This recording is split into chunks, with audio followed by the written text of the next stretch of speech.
Ambassador Kethvar's mandibles clicked in barely suppressed amusement as the holographic display flickered to life in the center of the Galactic Council chamber. The assembled representatives of 47 species leaned forward in their biopods, appendages twitching with anticipation. Today, the newest species to petition for membership would present their military capabilities, a mere formality before their inevitable rejection. Honored Council, the human diplomat Sarah Chen began, with surprising confidence, we present Earth's defensive fleet for your evaluation. The hologram shimmered, revealing what appeared to be an impossibly crude collection of vessels. Kethvar's secondary eyes widened in disbelief.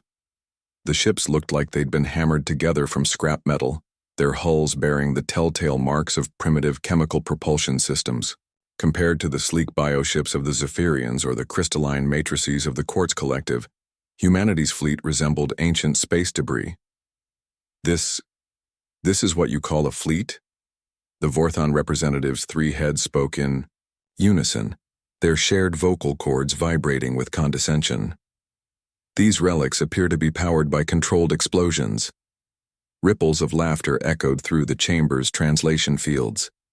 Even the usually stoic mechanoids emitted what passed for chuckles, brief bursts of static from their vocal processors. Admiral Jackson Reeves, standing beside Ambassador Chen, remained utterly calm. His weathered face showed no reaction to the UA mockery, though his gray eyes held a glint that Kethvar found oddly unsettling. Indeed, Chen continued, apparently unfazed. Our propulsion systems are based on fusion drives and chemical rockets. We acknowledge they appear rudimentary compared to your magnificent vessels. The ethereal conclave's representative, AI, being of pure energy contained within a crystalline shell, pulsed with amusement.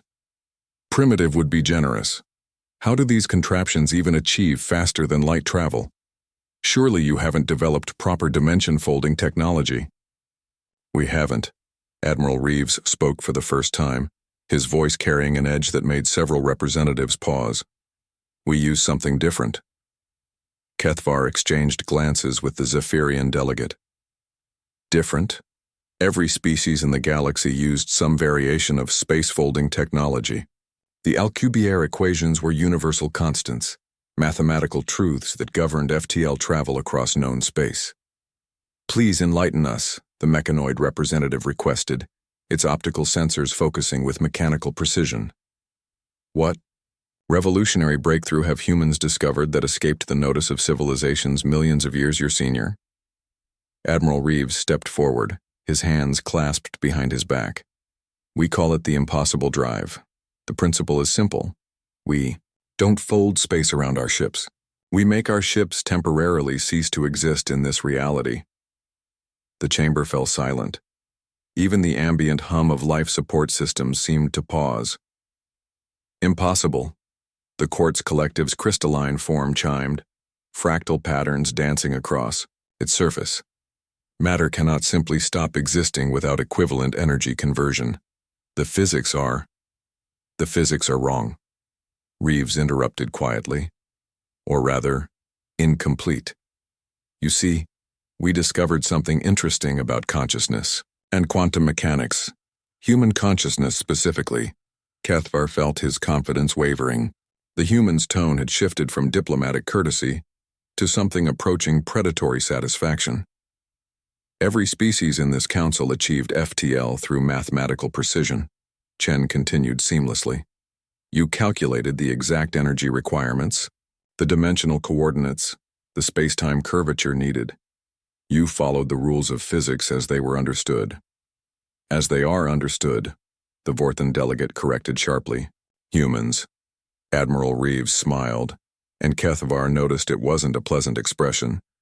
Have never been good at following rules. When our scientists first encountered the impossibility of FTL travel, the energy requirements, the paradoxes, the sheer mathematical impossibility of it all, they didn't try to solve the equations. He paused, letting the silence stretch uncomfortably. They got angry. The holographic display shifted, showing detailed schematics of the human vessels.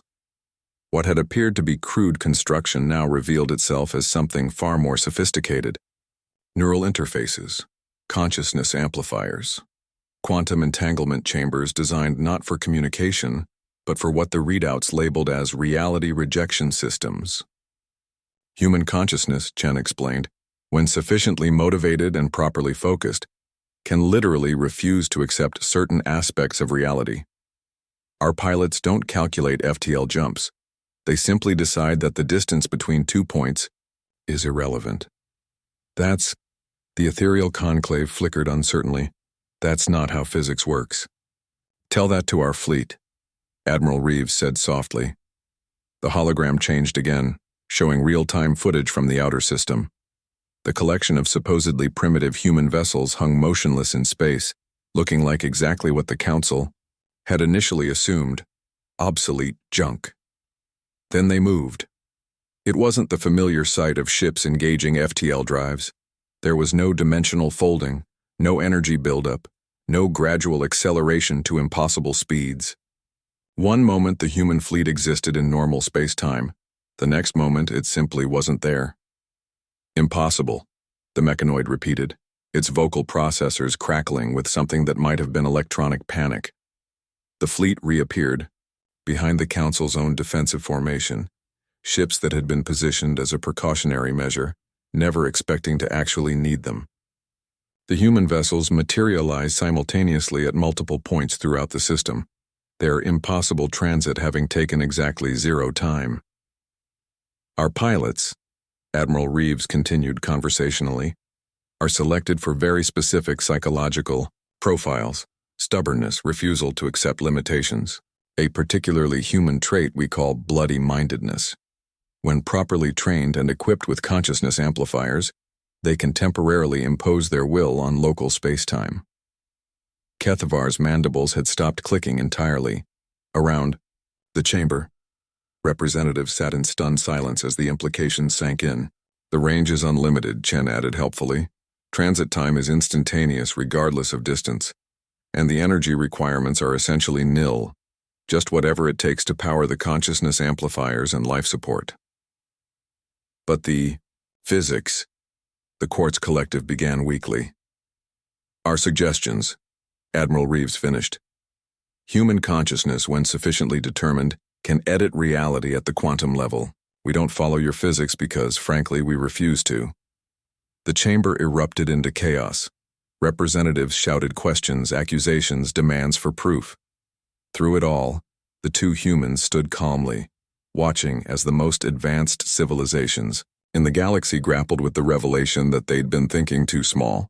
Kethavar stared at the holographic display, where human ships continued to phase in and out of existence with casual disregard for everything his species had considered immutable law. In that moment, he realized that the Council hadn't just encountered a new species. They'd met something that could rewrite the rules of existence through sheer, stubborn refusal to accept that anything was impossible, and they were asking to join as equals.